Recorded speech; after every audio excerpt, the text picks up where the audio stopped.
Subscribe करा महानुभाव प्रतितीपंथ चॅनलला व बेल बटन अवश्य दाबा लेटेस्ट नोटिफिकेशन प्राप्त करण्यासाठी। दंडवत प्रणाम। जय श्री कृष्ण। लीळा चरित्राच्या आजच्या ज्ञान सत्रामध्ये आपण एकंदरीत 9 चरित्र पाहणार आहोत, ज्यामध्ये पहिलं चरित्र आहे मृत्युपती भार्ये विकार ज्ञान। ज्या स्त्रियेचा पती मेलेला आहे तिच्या विकाराविषयी देव निरूपण करतात।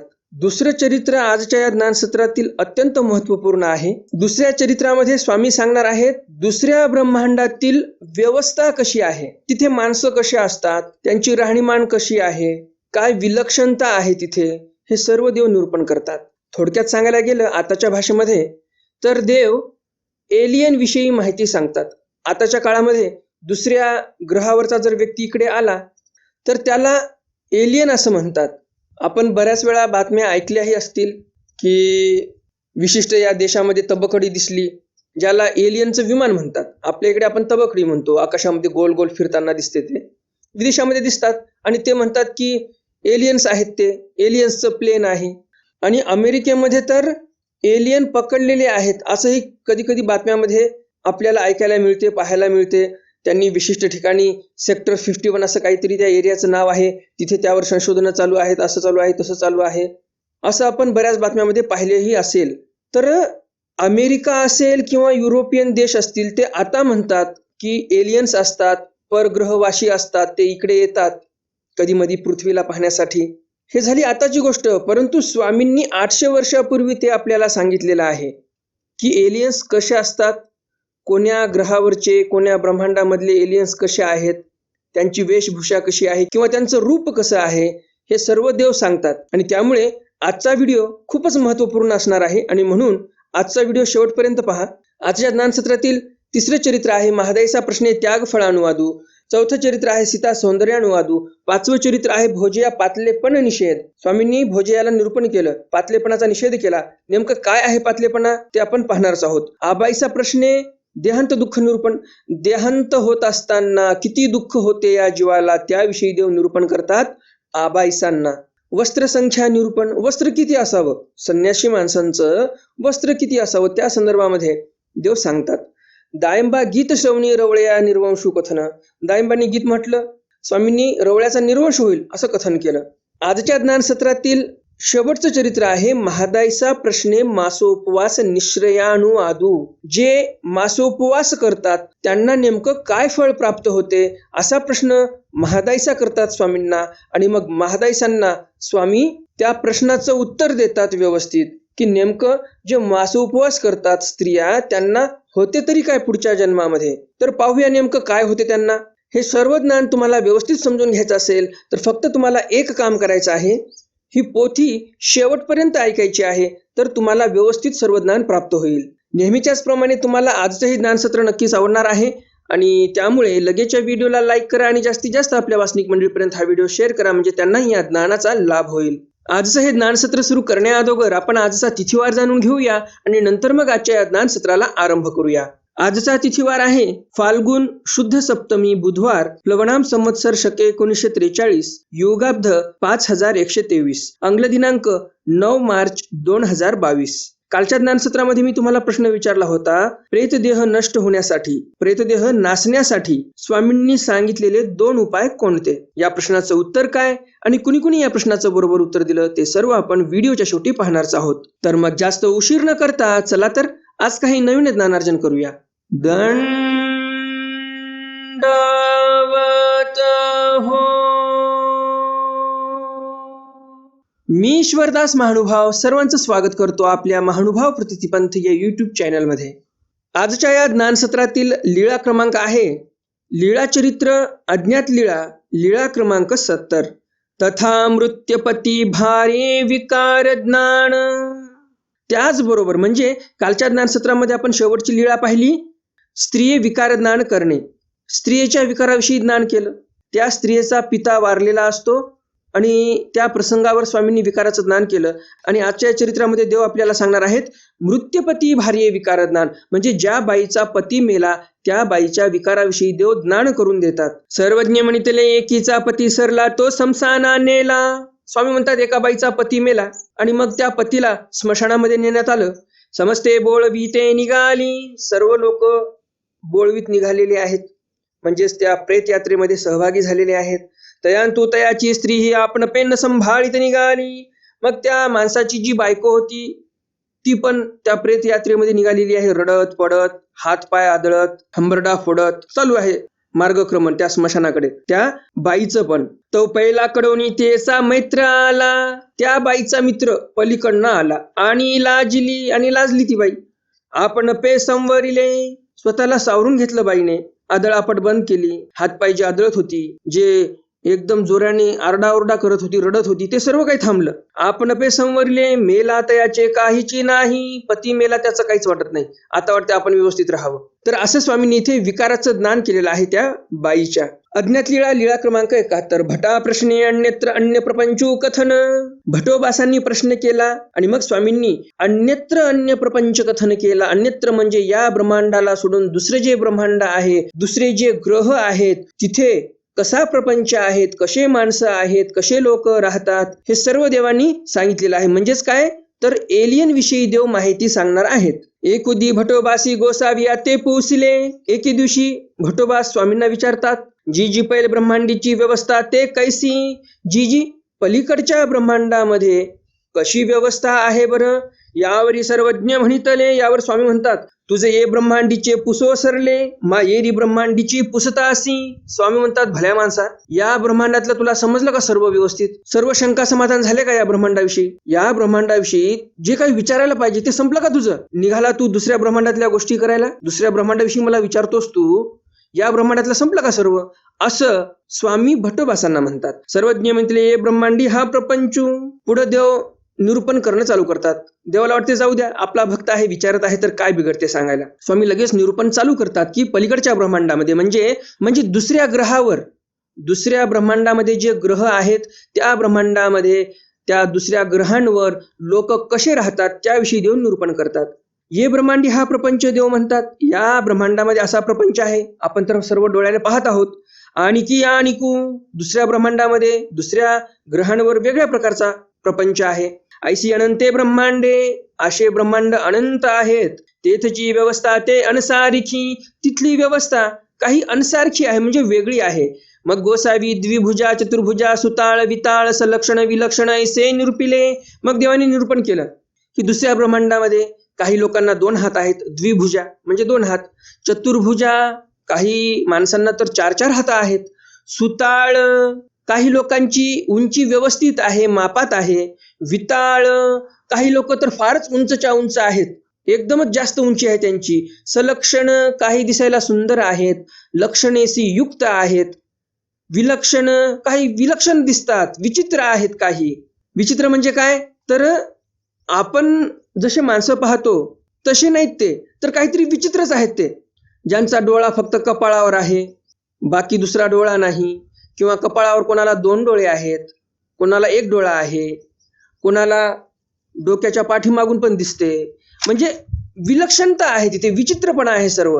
कोणाला 4 हात, कोणाला 8 हात, कोणी हातानेच चालतात, असे विचित्रता आहे. म्हणून देव म्हणतात की विलक्षण आहे सर्व तिथे. ऐसे निरूपिले, असे निरूपण केलं देवाने. सर्वज्ञ म्हणतील पहिली अष्टभुजा दशभुजा सहस्त्रभुजा विपरीता योनी. मग स्वामी म्हणतात पुन्हा पलीकडे एक दुसरं ब्रह्मांड आहे, तिथे काही लोकांना तर 8 हात आहेत, दशभुजा म्हणजे 10 हात आहेत, सहस्त्रभुजा काही ब्रह्मांडामध्ये अशी व्यवस्था आहे की एका माणसाला 1000 हात आहेत. विपरीता योनी म्हणजे जे शरीराचे 9 द्वार आहेत ते द्वार पण वेगळ्या वेगळ्या प्रकारचे आहेत. ऐसे ये राहुनी एर विलक्षण, एका ब्रह्मांडापेक्षा दुसऱ्या ब्रह्मांडातील व्यवस्था वेगळी आहे, पुन्हा त्या ब्रह्मांडापेक्षा पलीकडच्या ब्रह्मांडाची व्यवस्था अजून वेगळी आहे. उत्तरोत्तर ब्रह्मांडाप्रती विलक्षण अस्ति किंगा वानर्या. उत्तरोत्तर म्हणजे वेगळ्या वेगळ्या ब्रह्मांडामध्ये, पलीकडच्या ब्रह्मांडामध्ये प्रत्येक ठिकाणी विलक्षणता आहे, असं देव वानर्या म्हणजे भटोबासांना सांगतात. जी हे गोवी मी काही परिसेची ना, हे जे काय गुंतागुंत तुम्ही सांगितलेली आहे मला, हे काय मला समजलेली नाही, फार किचकट प्रकार दिसतो मला हा, व्यवस्थित मी ऐकूच शकलो नाही, हे समजण्याचं तर दूरच राहिलं. यावरी सर्वज्ञ म्हणितले आता तव ऐसे घ्या. स्वामी म्हणतात आता तव ऐसे घ्या, आताच एवढं ऐकून घ्या. घोका, आम्ही जे तुम्हाला सांगितलं ते घोका म्हणजे पाठ करा. मग काळे करुणी उमटेल किंगा, मग काळांतराने तुम्हाला ते व्यवस्थित समजेल. यावरी भटी पुसिले, यावर भटोबास पुन्हा प्रश्न करतात. जी जी गोसावी जे जे वचने वाक्य निरूपिली तया माझी अर्थू मटेना. भटोबास म्हणतात, जी जी स्वामींनी जे काही मला निरूपण केलं, जे काही वचन सांगितले त्यांचा अर्थच मला उमटत नाही, समजत नाही. तरी कैसे करावे जी, तर मग कसं करावं? तेने विन सिद्धांत न कळे. आणि जर वचनच समजले नाही तर सिद्धांत कसा कळेल बरं? आणि म्हणून वचन समजणं तर महत्वाचं आहे, अर्थ समजणं महत्वाचं आहे. सर्वज्ञ म्हणितले, यावर स्वामी म्हणतात, अर्थू तो प्रकरण वशे प्रकरणे अर्थ विनियोजकू अर्थी दृष्टांत दीजे तेने उमटे गा हो काजी अंक. यावर देव म्हणतात की अर्थ तो प्रकरण वशे. भटोबासांनी प्रश्न केला की मला वचन समजत नाही, त्यांचा अर्थ समजत नाही, मग करावं तरी काय मी? देव म्हणतात भटोबासांना की अर्थ जो आहे तो प्रकरणवशे आहे. म्हणजे प्रकरणवशाला पाहायचं, म्हणजे तुम्हाला अर्थ व्यवस्थित समजेल त्या वाक्याचा. प्रकरणवश कशाला म्हणतात? ज्या लीळेमध्ये जे सूत्र आलेलं आहे ती लीळा समजावून घ्यायची व्यवस्थित. जे वचन ज्या लीळेमध्ये आलेले आहेत त्या वचनाचा ती लीळा म्हणजे प्रकरणवश आहे. तर ते वचन समजून घेण्यासाठी त्या वचनाची जे पूर्वपीठिका आहे ते समजून घेणं आवश्यक असते. आणि पूर्वपीठिका आपल्याला कुठे समजेल? तर लीळेमध्ये समजेल. त्या लीळेमध्ये काय प्रसंग होता, काय प्रकरण होतं, काय प्रश्न केला भटोबासांनी, मग त्या प्रसंगावर मग स्वामींनी कसं निरूपण केलं. ज्यावेळेस ते लीळा तुम्हाला समजेल मग त्या वचनाचाही अर्थ तुम्हाला चांगला समजेल असं देव म्हणतात. पुढे देव म्हणतात, प्रकरणे अर्थ विनियोजकू. आणि या प्रकरण वशातील तुम्हाला ज्यावेळेस एकदा अर्थ समजला, पूर्वपीठिका समजली की बरोबर तुम्हाला तो अर्थही समजेल. अर्थ विनियोजकू म्हणजे तोच खरा अर्थ तुम्हाला व्यवस्थित समजेल आणि तोच खरा अर्थ आहे. योग्य असा अर्थ तुम्हाला त्या लीळेतून समजेल जर प्रकरणच तुम्ही ध्यानात धरलं तर. अर्थी दृष्टांत दीजे. आणि पुढं अजून सविस्तर समजण्यासाठी त्या वचनाच्या अर्थावर एखादा दृष्टांत द्यायचा. जे काही आपल्या शास्त्रामध्ये वेगळे वेगळे दृष्टांत आलेले आहेत त्या दृष्टांतातून आपल्याला चांगला सिद्धांत समजतो. आणि तुम्हालाही माहितीच आहे, स्वामींनी वचन निरूपण करत असताना एखाद्या वेळेस बाईसांना काही समजलं नाही, महादेसांना काही समजलं नाही, भटोबासांना काही समजलं नाही, तर स्वामी काय करायचे? तर दृष्टांत द्यायचे आणि दृष्टांत दिल्यानंतर लगेच समजून जायचा अर्थ. आणि म्हणून देव म्हणतात की अर्थी दृष्टांत दीजे, म्हणजे व्यवस्थित समजून जाते अर्थ. तेने उमटेगा. आणि मग अर्थ अशा प्रकारे उमटतो म्हणजे समजतो की पुन्हा माणूस कधी विसरत नाही. आणि असे अर्थ तुम्हालाही समजावे म्हणून कुठे काही अवघड अर्थ असेल तर मी तुम्हाला लगेच एखादा उदाहरण देतो आताच्या काळातील, म्हणजे तुम्हाला अर्थ व्यवस्थित समजतो. मी आतापर्यंत एकही असा किचकट विषय सोडला नाही की तुम्हाला तो समजला नसेल. एखादा किचकट विषय आलाच तर मी लगेच तुम्हाला उदाहरण देतो आणि व्यवस्थित तुम्हाला ते समजून जाते. मग तर हे प्रॅक्टिकली आपण अनुभवलेलं आहे देवाचं म्हणलेलं, बरोबर की नाही? आणि म्हणून दृष्टांताला फार महत्व असते. आणि देवाने असं निरूपण केलं आणि मग भटोबास म्हणतात, हो काजी? भटोबास म्हणतात, ठीक आहे. अज्ञात लीळा, लीळा क्रमांक 72. महादायचा प्रश्ने त्याग फळानुवादू. महादेसांनी प्रश्न केला आणि त्या प्रसंगावर स्वामींनी त्याग फळाविषयी अनुवाद केलेला आहे. एकुदी महादायसी पोचले. एके दिवशी महादायसा विचारतात, जी जी गोसावी अखंड त्यागू करा म्हणतात ती. महादायसा म्हणतात, जी जी तुम्ही मला सांगता किंवा सर्वांना सांगता की अखंड त्याग करा, त्याग करा, त्याग करा. तरी त्यागू तो कैसा जी? त्याग कसा करायला पाहिजे? सर्वज्ञ म्हणतील, एकू राज्य सांडी एका ते काहीची नाही. जेवावया वेळणी नाही, पाणी प्यावया गाडुगा नाही. वेळणी जया ते असे तो वेळणी सांडी आणि एकू राज्य सांडी दोही त्यागाचे गोमटे सारिखेची. खूपच सुंदर निरूपण करतात देव इथे. देव म्हणतात की एक व्यक्ती राज्य सांडी, एका माणसाकडे राज्य होतं आणि त्याने राज्य सांडलं म्हणजे सोडून टाकलं. एका ते काहीची नाही, एका व्यक्तीकडे काहीच नाही. जेवावया वेळणी नाही, जेवणासाठी थाळा पण नाही. पाणी प्यावया गाडुगा नाही, पाणी पितो म्हटलं तर मातीचं गाडगही नाही त्याच्याजवळ. वेळणी जया ते असे तो वेळणी सांडी. आणि जर एखाद्याकडे वेळणी असेलच आणि त्याने वेळणीचा त्याग केला आणि एकू राज्य सांडी आणि एकाने राज्य सोडून टाकलं, दोही त्यागाचे गोमटे सारिखेची.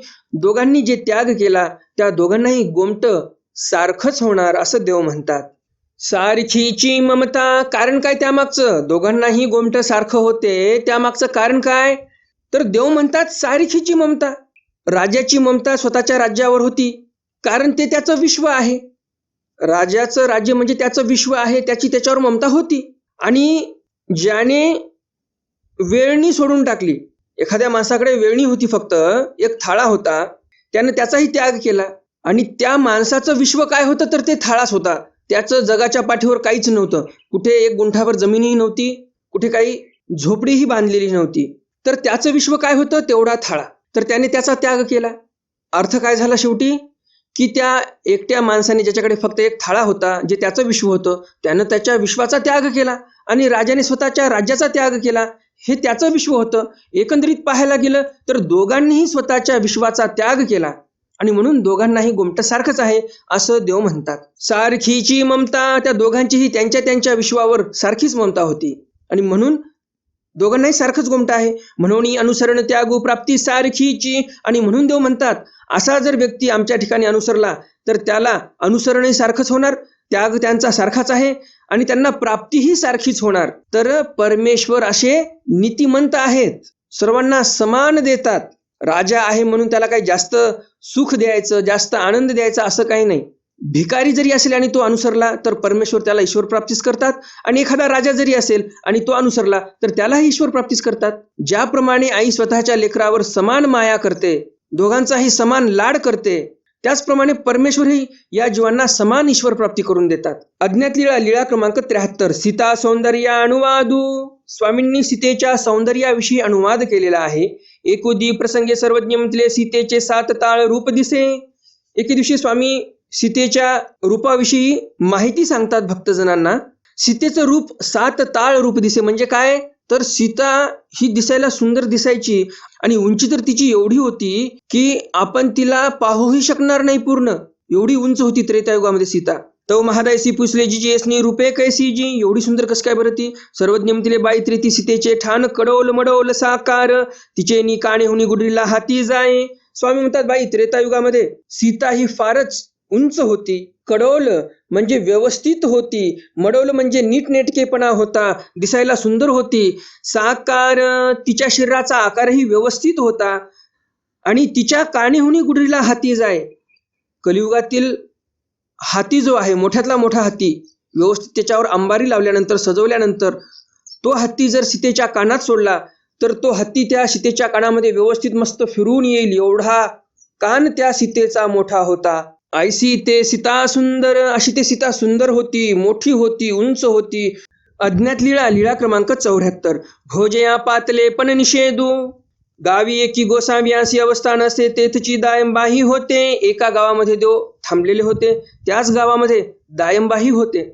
परिवेळेचे गोसाव्याच्या दर्शनाने येती. स्वामींचा पूजावसर असेल त्यावेळेला जावं, स्वामींचं दर्शन घ्यावं, पाया पडावं, दंडवत घालावे, काही वेळ बसावं, नंतर निघून जावं. असं काही वेळचं वेळेला स्वामींच्या दर्शनाला यावं, तर तसं काही दायंबा करत नव्हते. मग एकोदी दर्शना आले. एके दिवशी असेच आले दर्शनाला हिंडता हिंडता. दंडवत घातले, श्रीचरणा लागले, स्वामींना साष्टांग दंडवत घातले, त्यांनी पाया पडले. सर्वज्ञ म्हणले येथ असून येथीच्या दर्शनाने याते काय. स्वामी म्हणतात याच गावात आहात तुम्ही, परंतु आमच्या दर्शनाला नाही आले तुम्ही. असं कशामुळे बरं? दायंबा उगेची. दायंबा काहीच बोलत नाहीत, गप्प बसतात. बोलती ना. मग सर्वज्ञ म्हणितले. स्वामी म्हणतात पातळेपणे येथीची अवज्ञा घडेतो येथ नसी जे की गा भोजया. स्वामी म्हणतात भोजया, एवढं पातळेपण तुमच्या ठिकाणी आलेलं आहे आमच्या ठिकाणी की तुम्ही आमच्या दर्शनालाही येत नाही. तर असं पातळेपण येईपर्यंत इथं थांबूच नाही, उगच तुम्हाला पाप, असं देव तिथे निरूपण करतात दायंबाला, म्हणजेच भोजयाला. अज्ञात लीळा, लीळा क्रमांक 75. आबाई प्रश्ने देहांत दुःख निरूपण. आबाईसांनी प्रश्न केला आणि स्वामींनी त्या देहांत दुःखाविषयी निरूपण केलेलं आहे. मागच्या चरित्रामध्ये जे आपण पाहिलं, दायंबाला देवाने निरूपण केलं. पातलेपण येत असेल तर इथे थांबू नये. तर हे फक्त देवापाशीच लागू होते का? नाही. तुम्ही कुठे स्थानापतीपाशी गेलात, कोण्या आश्रमात गेलात, मार्गात गेलात, तर तुमची श्रद्धा आहे तोपर्यंत तिथं असावं. तुमच्या मनामध्ये पातलेपण येत असेल, तुमच्याकडून हेळसांड होत असेल त्या अधिकरणाची, त्या स्थानाची, त्या मार्गाची, मार्गमंडळीची, तर तिथे थांबू नये. तिथे राहून तुम्ही पुण्य नाही कमवत तर पाप कमवत आहात. आणि म्हणून देव म्हणतात पातलेपण यायच्या अगोदर आपण निघून जावं. आता आपल्या मूळ विषयाकडे येऊया. एकोदी आबाईसी गोसाबिया ते पुसले जी जी हा जीव अतिवाहिकी यंत्री घालून नेई जे ते कैसे जी. आबाईसा एके दिवशी स्वामींना प्रश्न विचारतात की जी जी या जीवाला अतिवाहिके नावाच्या यंत्रामध्ये घालून नेतात ते कसं काय बरं? सर्वज्ञ म्हणितले. यावर स्वामी म्हणतात ते तिये द्वारी ओढवीती. स्वामी म्हणतात ज्यावेळेस हा जीव मरायला लागतो, शेवटची घटिका आलेली आहे, त्यावेळेस यमदूत काय करतात, जे आपल्या या शरीराचे नवद्वार आहेत त्या नवद्वारापैकी एका द्वारातून या जीवाला ओढून काढतात. ते द्वारे ओढून काढतात. जी तरी हा जीव काढिता काही दुःख होत असे जी. मग आबाईचा प्रश्न करतात, जी या जीवाला या शरीरातून काढत असताना या जीवाला काही दुःख होते का? सर्वज्ञ म्हटले, तरी काही बाई हा नखाग्रापासून केशाग्र वेरी अवघा ठाई ववला पवला असे. स्वामी म्हणतात, तरी काही बाई म्हणजे हे काय सांगणं झालं का? नक्कीच दुःख होणार या जीवाला. कशामुळे या जीवाला दुःख होणार? हा नखाग्रापासून केशाग्रावेरी अवघा ठाई ववला पवला असे. स्वामी म्हणतात की हा जो जीव आहे तो नखाग्रापासून, हे जे पायाचं नख आहे या पायाच्या नखाच्या अग्रभागापासून म्हणजे टोकापासून ते केशाग्रवेरी म्हणजे या केसाचा जो अग्रभाग आहे, आपल्या डोक्याचे जे केश आहेत त्या केसाचा अग्रभाग म्हणजे त्या केसाचं शेवटचं टोक तिथपर्यंत हा जीव ववला पवल्या गेलेला आहे. म्हणजे पूर्ण या शरीरामध्ये हा जीव सामावलेला आहे. आणि मग साहजिकच आहे की हा जीव ओढून काढत असताना या शरीरातून त्याला दुःख होणारच. तो काढिता सता सहस्रा विंचुवांची पीडा एका सर्पाची होय, ऐशी सता सहस्रा सर्पाची पीडा ते एकी देहावसानी जीवासी होय, आणि या बाईसे कांटळली. किती दुःख होते देव सांगतात. देव म्हणतात, बाई यमदूत ज्या वेळेस या शरीरातून या जीवाला बाहेर काढतात त्यावेळेस सता सहस्रा विंचुवांची वेदना एका सापाची असते, आणि सता सहस्रा सापाची पीडा, शेकडो हजारो सापाची पीडा म्हणजे एकदम विषारी असा साप, एक नाही दोन नाही तर शेकडो हजार साप चावले जणू काही या शरीरावर. एवढी पीडा मरत असताना या जीवाला होते. देहावसानी म्हणजे काय, मरत असताना या जीवाला तेवढी पीडा होते. आणि मग हे ऐकून आभैसा दुःखिस्त होतात, व्यथित होतात. तुम्ही विचार करा, एक विंचू चावला तर किती वेदना देतो तो विंचू. आणि देव म्हणतात की 1000 विंचू चावल्यानंतर एका सापा एवढी पीडा होते. म्हणजे एक सर्पदंश झाल्यावर, एक विषारी साप जर चावला तर तेवढी पीडा होते. 1000 विंचू चावले तेवढी पीडा एक विषारी साप चावल्यानंतर होते असं देव म्हणतात. आणि असे हजारो साप चावल्यानंतर जेवढी पीडा होते तेवढी पीडा देहावसान होत असताना म्हणजे माणूस मरत असताना होते असं देव सांगतात. मग सांगा तुम्ही, आबाईसा दुःखिस्त नाही होणार तर काय? आपल्यालाही दुःख होतच आहे. किती भयंकर दुःख असेल ते. असं दुःख आपण ह्यापूर्वी पण कितीतरी जन्मामध्ये भोगलेलं आहे. तरी पण आपल्याला अक्कल आली नाही की आपण देवाचा ध्यास करावा, देवाचं ध्यान करावं, देवाचं स्मरण करावं, लवकरात लवकर प्रपंच सोडून ईश्वर प्राप्ती करून घ्यावी किंवा ईश्वरासाठी अनुसरावं. अजूनही आपल्याला ते समजलेलं नाही. आणि हा जगातील खरा आजोबा आहे असं म्हणावं लागेल की एवढं सर्व असतानाही या जीवाला अजूनही समजलेलं नाही, अजूनही प्रपंचच गोड वाटतो. तर हा खरा आजोबा आहे, जगातील सगळ्यात मोठा आजोबा. हे लोक म्हणतात या जगामध्ये 7 अजुबे आहेत, अमके अजुबे आहेत, तमके अजुबे आहेत. ते काही अजुबे वगैरे नाहीत. खरा आजोबा आपण आहोत की नाही सांगा तुम्हीच. सर्व आपल्याला माहिती आहे. आतापर्यंत अनंत जन्म गेले प्रपंचासाठी. मेळीये जन्म दिदले, मोळीये जन्म दिदले, शिवनिया दिदले, रुमणिया दिदले. देवाने सांगितलेलंच आहे की आपण स्त्रीला जन्म दिला, आपण कृषी कर्माला जन्म दिला, आपण मोळ्या वाहण्यामध्ये जन्म दिले, शिवणकाम करण्यामध्ये जन्म दिले, व्यवसाय करण्यामध्ये जन्म दिले आपण, परंतु आपण ईश्वराला जन्म दिला नाही. हे सर्व आपल्याला माहिती आहे, देवानं सांगितलं. तरी पण आपण कुठे आहोत तर त्याच कामामध्ये अजूनही आहोत. मग खरंच सांगा तुम्ही, आपणच आजुबे आहोत की नाही? बरोबर की नाही? काय वाटते तुम्हाला? कमेंट बॉक्समध्ये कमेंट करा. तर असं आजुबे तर आहोतच आपण आता पुढच्या लीळेकडे वळूया. अज्ञात लीळा, लीळा क्रमांक 76. वस्त्रसंख्या निरूपण. वस्त्रसंख्येविषयी देव निरूपण करतात. एकोदी महादयसी पुसले जी वस्त्र अपुरे ते नेसो न पुरे तरी काही करावे जी. एके दिवशी महादयसा विचारतात, जी वस्त्र जर अपुरं पडत असेल आम्हाला पांघरण्यासाठी, प्रावरण करण्यासाठी, तर आम्ही काय करावं?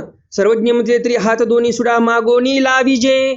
स्वामी म्हणतात, बाई तुम्हाला जर कपडे पुरत नसतील तर कोणाला हात सुडा मागायचा, आपल्या जवळ जे वस्त्र आहे त्या वस्त्राला जोडायचं आणि प्रावरण करायचं.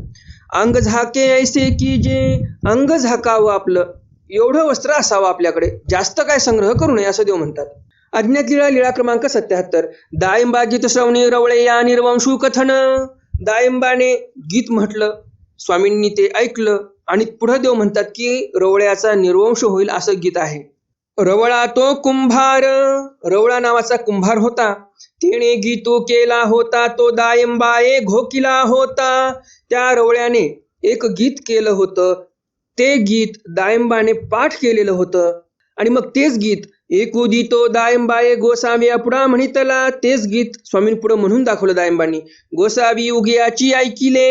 स्वामींनी गपचूप ऐकून घेतलं, काहीही प्रतिसाद दिला नाही. बाईशी पूछले, बाईसा विचारतात, बाबा गीतू कैसा झाला? बाईसा म्हणतात, बाबा गीत कसं काय झालं बरं, हे जे दायंबानी गायलेलं आहे. सर्वज्ञ म्हणते, बाई त्याची वंशाचा निर्वंश होय ऐसा झाला. त्याच्या वंशाचा म्हणजे ज्याने हे गीत केलं त्याच्या वंशाचा निर्वंश होईल असं गीत झालेलं आहे.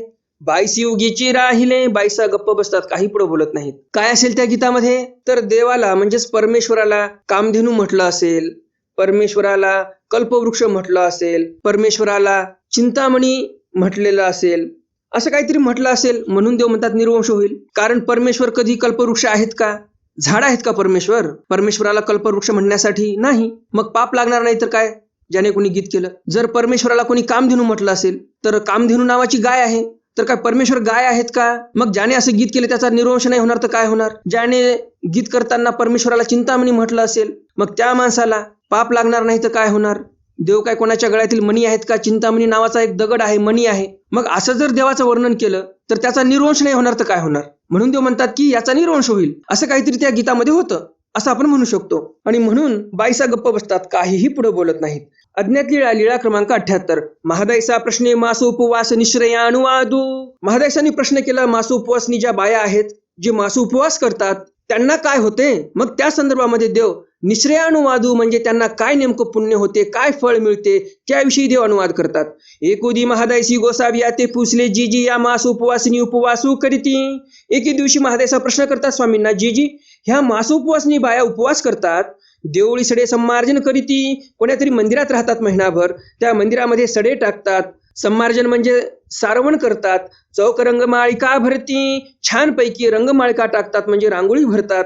तरी यासी काही होईल जी? तर मग या मासोपवासनी बायांना काय होईल बरं? सर्वज्ञ म्हणितले, स्वामी म्हणतात, बाई तयासी खंडमंडळीचे राज्य होईल. स्वामी म्हणतात, बाई या मासोपवासनी बायांना खंडमंडळीचं राज्य प्राप्त होईल. जे खंडमंडळीचे राजे असतात, उदाहरणार्थ अचलपूरचे जे राजे होते, रामदरणा राजे, ते खंडमंडळीचे राजे. मेन राजा कोण होता? मुख्य राजा देवगिरीचा यादव राजा मुख्य. त्याच्या हाताखाली वेगळे वेगळे राजे होते, छोटे छोटे छोटे छोटे. आणि हे जे छोटे छोटे राजे आहेत, या राजे लोकांना खंडमंडळीचे राजे आपण बोलू शकतो. तर खंडमंडळीच्या राजासारखं यांचं जीवन राहील. हे जे मास उपवास करतील बाया, त्यांना पुढच्या जन्मामध्ये खंडमंडळीचं राज्य प्राप्त होईल. किंवा राज्य जरी प्राप्त झालं नाही तरी मस्तपैकी श्रीमंत घरी ते जन्माला येतील. घरी कशाची कमी राहणार नाही, एखाद्या राजासारखं जीवन असेल त्यांचं. आपण पाहतो ना, मोठे मोठे कोणते व्यापारी असतात किंवा कोणी जमीनदार असतात, राजासारखं जीवन असते त्यांचं. राजे जरी नसतील ते तरी पण राजासारखं जीवन असते. तर तसं जीवन यांना जगायला मिळेल पुढच्या जन्मामध्ये. त्या मास उपवासाचं असं फळ आहे असं देव म्हणतात. हे मास उपवास कोण करत होते बाया? तर अन्य संप्रदायाच्या बाया आहेत. अन्य देवतेचं जे भक्ती करतात ते करतात ते मास उपवास. आपल्या ईश्वर धर्मामध्ये असं काही सांगितलेलं नाही. परमेश्वर असं कोणाला राज्य वगैरे देत नसतात. परमेश्वर म्हणतात, आम्ही जीवोद्धरण करण्यासाठी आलो इथे, आम्ही सरळ आमची अस्थिपरी या जीवांना सांगणार, या जीवांनी अस्थिपरीचं आचरण केलं, अनुसरण घेतलं की आम्ही सरळ त्यांना ईश्वर प्राप्ती करून देतो. ईश्वर प्राप्ती होणे म्हणजे फार मोठं एक पद आहे आपल्यासाठी. त्या पदाच्या पलीकडे कोणतंही पद उरलेलं नाही. एवढं मोठं राज्य आपल्याला देव देतात. हे खंडमंडळीचं राज्य काय करायचं आपल्याला? आपल्याला तर चक्रवर्ती राजा व्हायचं आहे. चक्रवर्ती राजे कोण आहेत? ईश्वर जे आहेत ते चक्रवर्ती राजे आहेत. त्यांच्यापेक्षा कोणी मोठा उरलेला नाही. तर तेवढं मोठं राज्य आपल्यासाठी वाट बघत आहे. देव म्हणतात, ये माझ्याकडे, एवढं मोठं राज्य तुला देऊन टाकतो मी, त्या राज्याचं सुख तुला देऊन टाकतो असं देव म्हणतात. राज्याचं सुख नाही म्हणायचं आपल्याला इथे, सुख देवता देत असतात, तर आनंद देत असतात परमेश्वर. देव म्हणतात, माझा आनंद मी तुला देईल. काय म्हणतात ईश्वर? की माझा जो आनंद आहे, म्हणजे जे ईश्वर स्वतः आनंद घेतात, ईश्वराचं जे स्वरूप आनंदमय आहे, तो आनंद सरळ परमेश्वर आपल्याला देतात. परमेश्वर वाट बघत आहेत, कपाळावर हात ठेवून. असं जसं आपल्याला कोणी दुरून येत आहे असं कोणी दिसत नाही, ऊन जास्त आहे आणि नेमकं दुरून कोण येत आहे जरा ओळखू येत नसेल तर असं आपण कपाळावर हात ठेवून बघतो. असं जुन्या काळामध्ये असं म्हातारे माणसं वगैरे बघायचे, आताही बघतात. तर ईश्वर असे कपाळावर हात ठेवून बसलेले आहेत, कोण जीव येत आहे माझ्याकडे, कोण जीव येत आहे माझ्याकडे. देव एवढे वाट बघत आहेत, आनंदाचा सागर वाट बघत आहे आपल्यासाठी. परंतु आपल्याला कुठे फुरसत आहे आनंदाच्या सागराकडे जाण्यासाठी? आपल्याला हा प्रपंचाचा खारा समुद्र आवडतो, त्याच्यातच बुडकळ्या खात आहोत आपण. आनंद आहे म्हणत आहोत त्याच्यामध्ये. काय आनंद आहे त्या खाऱ्या समुद्रामध्ये? तर खारा समुद्र सोडा आणि ईश्वराच्या समुद्राकडे वाटचाल करा. ईश्वराचा आनंदाचा सागर आपल्यासाठी वाट पाहत आहे. कधी हा जीव येईल माझ्याकडे आणि कधी माझा आनंद घेईल, असे वाट बघतच बसलेले आहेत ईश्वर. आजच्या या ज्ञानसत्रामध्ये आपण एकंदरीत 9 चरित्र पाहिलेले आहेत आणि हे नवही स्वामींचे चरित्र तुम्हाला नक्कीच आवडले असतील. आणि अजून जर तुम्ही या व्हिडिओला लाईक केलं नसेल तर लगेच या व्हिडिओला लाईक करा आणि जास्तीत जास्त आपल्या वासनिक मंडळीपर्यंत हा व्हिडिओ शेअर करा, म्हणजे त्यांनाही या ज्ञानाचा लाभ होईल. आजच्या ज्ञानसत्रातील प्रश्न आहे, स्वामींनी भोजेयाला म्हणजेच डाळिंबाला सांगितलं की पातलेपणे येथची अवज्ञा घडेतो नसिजे की गा भोजेया, तुमच्या मनामध्ये पातलेपण येईपर्यंत इथे राहू नये असं देव म्हणतात डाळिंबाला. तर हे वाक्य आपल्यासाठी कसं महत्वाचं आहे, या वाक्यातून आपण काय शिकवण घेतली पाहिजे, हा आजच्या ज्ञानसत्रातील प्रश्न आहे. आता पाहूयात आपण कालच्या ज्ञानसत्रातील प्रश्न, त्याचं उत्तर आणि कुणी कुणी त्या प्रश्नाचं बरोबर उत्तर दिलं त्या सर्व वासनिक मंडळींची नावं. कालच्या ज्ञानसत्रामध्ये मी तुम्हाला प्रश्न विचारला होता, स्वामींनी प्रेतदेह किंवा प्रतिदेह हे नष्ट होण्यासाठी 2 उपाय सांगितले होते, ते उपाय कोणते? जसं मी म्हटलं की प्रेतदेह किंवा प्रतिदेह. तुमच्या मनामध्ये कन्फ्युजन होत असेल की प्रेतदेह आणि प्रतिदेह शब्द थोडे वेगळे वाटतात, तर काय अर्थ वेगळा आहे का? अर्थ एकच आहे. प्रेतदेह म्हणजे पण सेंगलोकातील ते जे भांड बसलेलं आहे तयार होऊन त्याच्यामध्ये जाऊन नरक भोगणे, आणि प्रतिदेह म्हणजे पण तेच नरक भोगणे. आता नेमकं प्रतिदेह या शब्दाचा अर्थ काय ते तुम्हाला सांगतो, शब्दशः अर्थ सांगतो, म्हणजे तुम्हाला असा काही अर्थ पाठ होऊन जाईल की ते कधी विसरणारच नाही. प्रतिदेह म्हणजे काय? एक उदाहरण देतो छोटंसं लगेच. छत्रपती शिवाजी महाराजांच्या काळामध्ये हिंदवी स्वराज्याचे प्रति शिवाजी असं नेताजी पालकरांना म्हणायचे. नांदेड जिल्ह्यामध्ये तामसा नावाचं गाव आहे, तालुका हदगाव, जिल्हा नांदेड. त्या गावचे हे नेताजी पालकर होते. जे हिंदवी स्वराज्याचे प्रति शिवाजी ज्यांना म्हणायचे ते नेताजी पालकर तामसा या गावचे होते. तर हे नेताजी पालकर यांना प्रति शिवाजी म्हणायचे हिंदवी स्वराज्याचे. म्हणजे काय? छत्रपती शिवाजी महाराज हे तर आहेतच, परंतु प्रति शिवाजी म्हणजे शिवाजी महाराजांच्या नंतर जर कोणी कर्तबगार असेल, पराक्रमी असेल तर ते नेताजी पालकर होते, आणि म्हणून प्रति शिवाजी असं म्हणायचे. युद्धनीतीमध्ये फार निपुण, तलवारबाजीमध्ये फार निपुण असे ते नेताजी पालकर होते, आणि म्हणून त्यांना प्रति शिवाजी असं म्हणायचे. तर त्याचप्रमाणे ज्याप्रमाणे शिवाजी महाराजांच्या नंतर नेताजी पालकरांकडे लोक पाहायचे की हे दुसरे प्रति शिवाजी आहेत, त्याप्रमाणे हे मनुष्यदेह संपल्यानंतर प्रतिदेह हे शरीर संपलं की दुसरं देह तयारच आहे नरक भोगण्यासाठी, म्हणून त्याला प्रतिदेह पण म्हणता येते. अर्थ एकच आहे, प्रेतदेह आणि प्रतिदेह. तर असो, अर्थ तर समजलाच असेल प्रतिदेह कशाला म्हणतात. या देहाच्या पाठी दुसरे जे देह आहे नरक भोगण्यासाठी तयार आहे त्याला प्रतिदेह म्हणतात, आणि ते प्रतिदेह नासून जाते. कधी नासून जाते? 2 उपाय आहेत त्यासाठी. ते कोणते उपाय? पहिला उपाय म्हणजे जो ज्ञानी आहे आणि अखंड ब्रह्मचारी आहे त्या पात्राच्या ठिकाणी भोजन घालणे, पोटभर बरं का, 2 घास खाल्ले आणि उठून गेले, प्रेतदेहाचं भांड नासणार नाही, प्रेतदेहाचं भांड फुटणार नाही. पोटभर जेवण केलं पाहिजे तर प्रतिदेहाचं भांड फुटते. तो ज्ञानी अखंड ब्रह्मचारी असला पाहिजे. दोन्ही गोष्टी पाहिजे, ज्ञानीही पाहिजे आणि ब्रह्मचारीही पाहिजे, तरच ते प्रतिदेहाचं भांड फुटते. दुसरा उपाय देवाने सांगितला की विचिकित्सा रूप विकल्प जो आहे, घाण, छी, थू करणे, हे सोडून दिलं पाहिजे, म्हणजे तुम्हाला प्रतिदेहाचं नरक होणार नाही. उत्तर तुम्हाला समजलं. आता पाहूया कोणी कोणी त्या प्रश्नाचं बरोबर उत्तर दिलं. बरोबर उत्तर देणाऱ्या वासनिक मंडळींची नावे पुढील प्रमाणे: निर्मलाताई फिरके, प्रभाकरजी मुंगल, कमलताई टोणपे, डॉक्टर सतीशजी उरे, नंदिनीताई गिरी, जिजाताई लिपारे, राजूजी वैद्य, रुपेशजी अंजनकर, लताताई चिपडे, भोपाळजी साळवे, देवानंदजी काकडे, सुलभाताई देशमुख, निवृत्तीजी खाडे, ज्ञानेश्वरजी महाजन, विश्वासजी गोरे, तारामावशी पटाईत, पुष्पाताई धनवटे, शालिनीताई राऊत, आरतीताई कदम, संध्याताई पाटील, राजश्रीताई वर्देकर, मंगलाताई मेटे, पंडितजी जावळे, निर्मलाताई जावळे, योजनाताई भरते, मेधाताई देशपांडे, अंजलीताई काकडे, नंदकुमारजी डरांगे, लहूजी मातगुडे, रुक्मिणीताई मातगुडे, अनुपमाताई राऊत, स्वातीताई बावडेकर, संध्याताई सुरेश, मुकेशजी भुयार, प्रकाशजी साठे, सुजाताताई पाटील, दुर्गाताई भावे, शामरावजी नरवाडे, अच्युतरावजी अडवे, संतोषजी रासकर या सर्व वासनिक मंडळींनी अगदी बरोबर उत्तर दिलेली आहेत. तुम्हा सर्वांचं खूप खूप अभिनंदन. तुम्ही ध्यान देऊन पोथी ऐकलीत आणि अगदी व्यवस्थित आणि अचूक अशी उत्तरं तुम्ही सर्वांनी दिलेली आहेत. ज्याप्रमाणे तुम्ही कालच्या ज्ञानसत्रातील प्रश्नाचं उत्तर दिलं त्याचप्रमाणे तुम्ही आजच्याही ज्ञानसत्रातील प्रश्नाचं उत्तर नक्कीच देणार अशी अपेक्षा आहे. तर मग भेटूया उद्याच्या ज्ञानसत्रामध्ये सर्वज्ञ श्री चक्रधर स्वामींच्या काही नवीन चरित्रांसह, ज्यामध्ये महादायी प्रश्ने स्थूल सूक्ष्माणुवादू हे चरित्र आपण उद्या पाहणार आहोत. स्त्रो व्यवहाराणुवादू हे चरित्र आपण उद्या पाहणार आहोत. स्त्री वेखे अवतारू निराकरण, स्त्री वेशामध्ये कधीही अवतार परमेश्वर घेत नाहीत, त्या संदर्भामध्ये देव निरूपण करतात. यामागचं कारण काय नेमकं हे तुम्हाला उद्याच्या ज्ञानसत्रामध्ये समजणार आहे. बाईसा अपरितोखू निराकरण हेही चरित्र आपण उद्या पाहणार आहोत. बाईसा करवी भट पाणीये सिंपवणे, अधिकत्वे गुरुकथन. तर एकंदरीत असे 6 ते 7 चरित्र उद्याच्याही ज्ञानसत्रामध्ये आपण पाहणार आहोत. तर मग भेटूया उद्याच्या ज्ञानसत्रामध्ये सर्वज्ञ श्री चक्रधर स्वामींच्या काही नवीन चरित्रांसह. तोपर्यंत दंडवत प्रणाम. जय श्रीकृष्ण. दंड